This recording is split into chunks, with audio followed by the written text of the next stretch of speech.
Formação da literatura brasileira. Olá pessoal, tudo bem? Eu sou a Carmen do blog Vida do Mundo e neste vídeo eu venho comentar capítulo 2 e capítulo 3 do livro do Antônio Cândido, Formação da Literatura Brasileira. Se você não sabe do que eu estou falando é porque você não me acompanha no Instagram e nem mesmo aqui na comunidade do YouTube.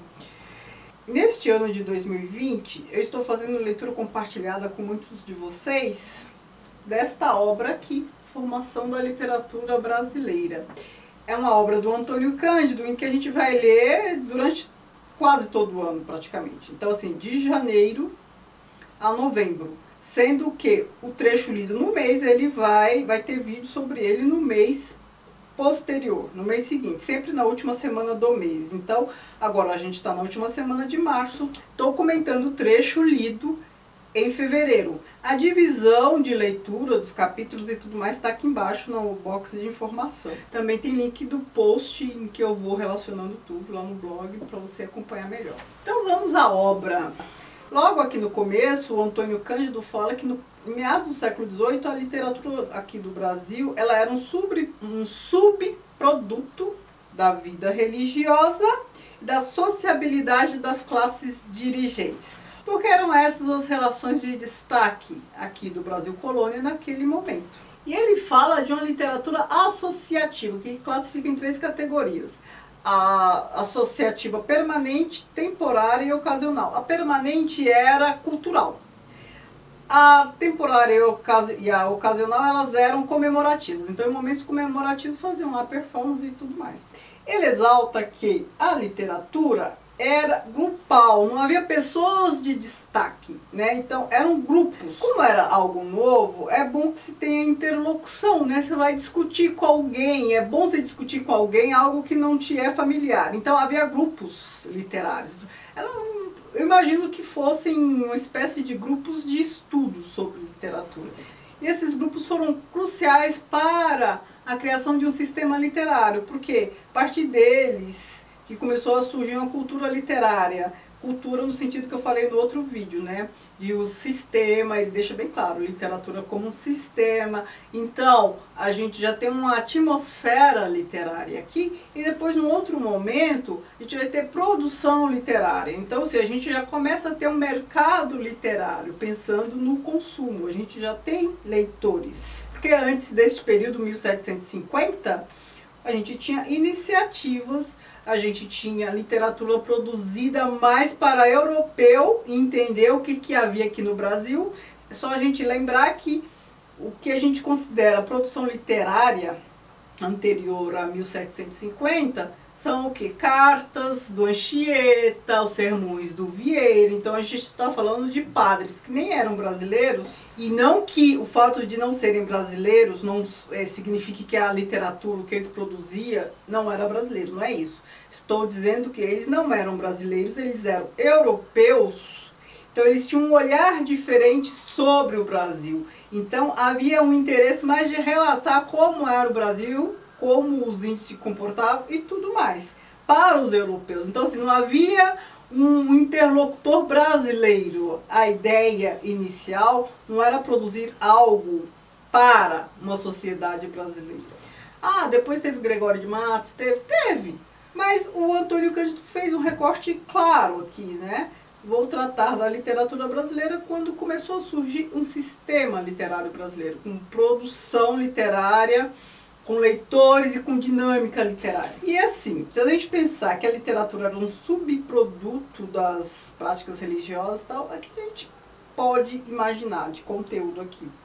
Ora, a gente está aqui num momento em que a literatura produzida aqui reforçava a devoção religiosa. A gente está num momento aqui barroco, é só a gente lembrar contra a reforma forte, principalmente aqui na América, certo? Então todo aquele empenho da Igreja Católica em catequizar, então uma literatura que apresenta essa devoção. Uma outra coisa, a gente ainda é colônia, então a gente tem uma literatura que exalta, que reforça uma obediência à monarquia. A gente tem uma literatura que reforça o respeito hierárquico. Respeito a quem?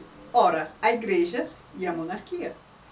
Então percebo que a gente tinha uma literatura de reforço da dominação. Neste momento a gente não tinha uma literatura libertadora, brigando pela autonomia, pela independência. Ainda não. Não havia destaque, né? Nenhuma pessoa se destacava, não tinha um literato que se destacasse nesse momento. Eram grupos que estavam começando ali com essa dinâmica literária. Logo depois vão surgir, certo? Algumas figuras de destaque que a gente vai ver daqui a pouco.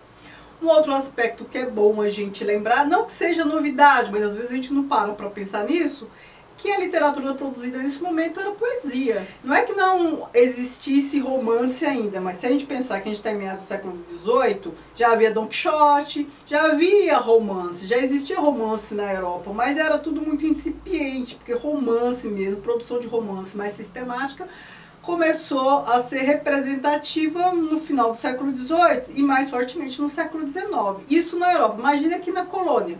Então a gente está aqui num período em que as pessoas produziam poesia, e sem falar que a gente também está aqui num momento histórico em que a escola estética é o arcadismo, aquela escola que ressalta o bucolismo, o bem-viver, a natureza e tudo mais. Então, assim, o gênero poema parece ideal para fazer esses elogios todos, essa ode, esse estado de embevecimento. O Antônio Cândido começa a apresentar figuras que começaram a ter destaque neste âmbito literário. O primeiro que ele destaca é o Sousa Nunes. Eu não conheço este autor, este poeta, mas ele teve destaque não que ele fosse bom, mas era uma pessoa que estava tendo ali uma certa exaltação. E quando eu falo que não que ele fosse bom, não é nem opinião minha, já que eu não o conhecia, mas o Cândido fala aqui. E o Cândido analisa produção dele, e o Cândido fala que ele não era tão bom assim, mas já era uma figura de destaque. Ele fala assim: predomina o convencionalismo mais chato, numa linguagem sem relevo, embora correta e agradável, resultando num estilo banal, mas perfeitamente tolerável. Então, era uma figura que não apresentava-se nada mais, pelo que ele fala. A segunda figura de destaque que ele apresenta, a gente já conhece melhor, que é o Cláudio Manuel da Costa. Infelizmente, eu não tenho nada do Cláudio Manuel da Costa aqui, mas eu já li coisa dele. Aliás, Cláudio Manuel da Costa, a gente aprende no ensino médio, né? Eu acho que a primeira vez que eu fiquei sabendo da existência dele foi no ensino médio. Ele fala que o Cláudio Manuel da Costa apresenta um novo estilo, ou seja, já tem ali algo a mais que o Sousa Nunes, já tem ali uma qualidade que ele percebe. Ele fala assim, que na poesia do Cláudio há vultosa proporção de montes e vales, mostrando que a imaginação não se apartava da terra natal, e nele a emoção poética possuía raízes autênticas, ao contrário do que dizem frequentemente os críticos inclinados a considerá-lo mero artífice. Então, o Cândido, ao contrário de outros críticos, está vendo qualidade aqui, está vendo uma certa inovação. No Sousa Nunes ele não via. O Cláudio Manuel da Costa, ele era secretário do governo. Então, assim, pensem que, como uma pessoa como essa vai falar mal da monarquia. Não pode, né? Não dá. Mas a gente tem que saber separar as coisas. Mesmo apoiando a monarquia, havia qualidade literária no que ele produzia. É o que o Cândido fala. Porque hoje a gente olha com os olhos do século XXI, algo que foi produzido lá no século XVIII, pode achar que não tem qualidade porque era muito subserviente, mas assim, na época era possível ser de outra forma, a gente não pode cometer anacronismo. Tudo isso que eu falei está no capítulo 2. No capítulo 3 ele fala de uma nova geração. E aqui a gente já vê autores, nomes mais conhecidos, que a gente já estudou em algum tempo remoto, pelo menos. Ele fala aqui de Silva Alvarenga, ele fala de Basílio da Gama, ele fala de Tomás Antônio Gonzaga. Eu tenho aqui de Tomás Antônio Gonzaga, Marília de Dirceu e Cartas Chilenas, e tenho o Uruguai de Basílio da Gama, mas daqui a pouco eu comento mais. A literatura mais expressiva que a gente estuda no colégio sobre este período, arcadismo, literatura do Brasil colônia, é o que era produzido ali em Minas Gerais, no século XVIII. Mas o Antônio Cândido fala que não havia uma escola mineira ali, não havia nada diferenciado, mas o que era produzido ali tinha mais qualidade. É isso que ele fala assim, ó. Não há, portanto, uma escola mineira como um grupo, mas é fora de dúvida que o arcadismo brasileiro encontrou a sua mais alta expressão em poetas ligados à capitania das Minas por nascimento ou residência, podendo-se, por este lado, justificar a velha designação. Começa a falar do Alvarenga Peixoto, que infelizmente eu não tenho nada dele aqui. Ele fala que essa geração de poeta conseguiu atingir seu ápice quando supera toda aquela ilustração, toda aquela preocupação ilustrada, né, tal qual os europeus, e começa a criar uma identidade própria, a valorizar coisas locais, e começam a expressar melhor a beleza das dinâmicas do local. E aí ele fala do Tomás Antônio Gonzaga, ele fala da Marília de Dirceu. Tomás Antônio Gonzaga acho que é um dos que a gente mais estuda no colégio, ou pelo menos tem essa lembrança. Percebam que mesmo esses se destacando, eles não produzem uma poesia libertária ainda. Cartas Chilenas, ele denuncia a corrupção de funcionário do governo, ele está denunciando como se fosse um crime contra a monarquia, contra a administração pública portuguesa. Então, assim, é uma crítica, mas ainda é uma crítica alinhada àquele tipo de produção literária que era o quê? Um respeito hierárquico, uma exaltação da monarquia, essas coisas todas. A gente ainda está com esta mentalidade neste momento, embora a produção literária seja de mais qualidade. Talvez pareça difícil separar essas duas coisas, mas não, né? Uma coisa é uma coisa, outra coisa é outra coisa. Uma coisa que o Cândido exalta aqui em Marília de Dirceu é que a Marília, ela não aparece como se fosse uma alegoria ou uma figura mitológica. Ela aparece como mulher real. Então, para ele, isso é um avanço. Porque se a gente se lembrar, o arcadismo, ele se fundamenta no neoclassicismo, né? Ele tem uma base clássica de exaltação da literatura, as referências são greco-romanas, helênicas. Então, assim, toda a ideia da mitologia grega, aquelas coisas todas. O Cândido aponta como uma evolução, ele não representa a mulher como uma mulher ideal, como Vênus ou algo parecido. Olha só o que ele fala.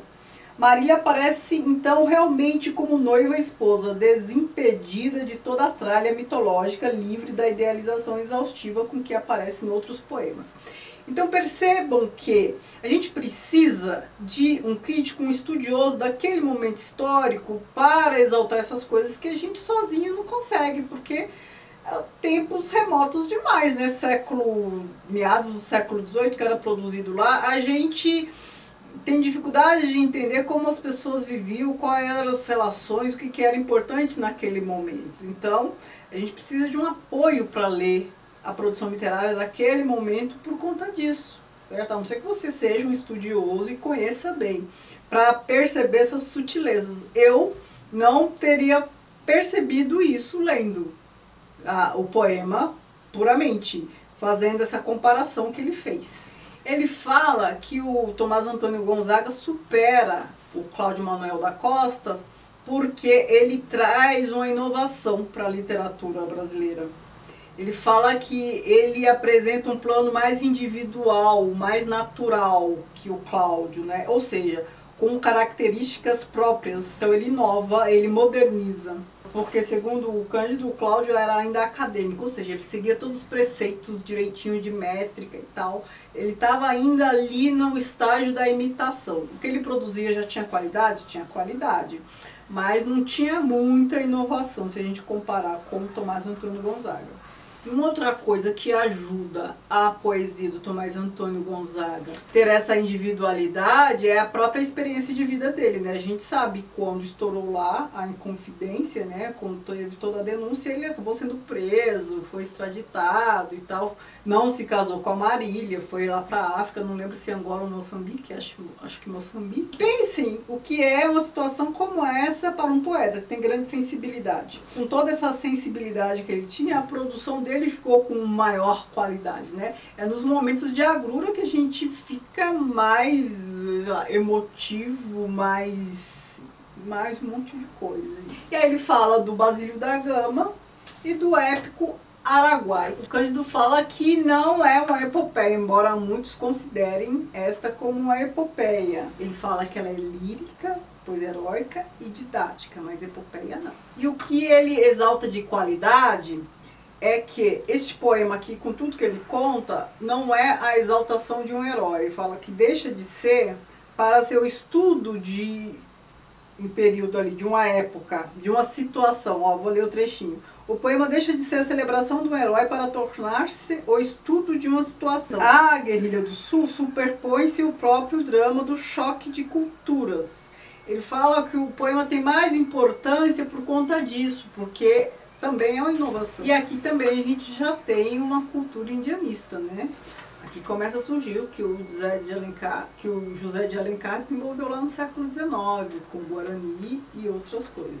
Ele fala assim que, enquanto Cláudio trazia para o Brasil a disciplina clássica, o Basílio da Gama, sem transgredi-la, mas nela se movendo com maior liberdade estética e intelectual, levava à Europa o testemunho do novo mundo.